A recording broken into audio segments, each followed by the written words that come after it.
মানুষ কখনো একদিনের মন খারাপে কিংবা হঠাৎ বলা একটা কটু কথার কারণে রাগ হয় না, ঝগড়া করে না।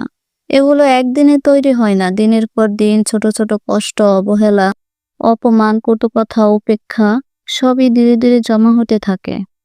কিছু মানুষ চুপচাপ সহ্য করে যায়, হাসি মুখে সব মেনে নেয়। কিন্তু সহ্যেরও তো একটা সীমা থাকে। যখন সে সীমা পার হয়ে যায় তখনই ঘটে বিস্ফোরণ। তখন আর ব্যথা বুঝাতে হয় না, শব্দেই গর্জে ওঠে।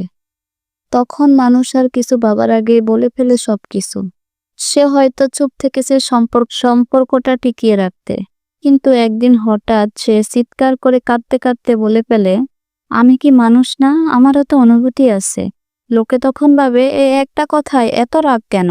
কিন্তু তারা জানে না এই এক কথার পেছনে আছে শত শত না বলা কথা, অগণিত সহ্য করা। কাউকে হঠাৎ বদলে যেতে দেখলে ভেবে দেখো, তুমি হয়তো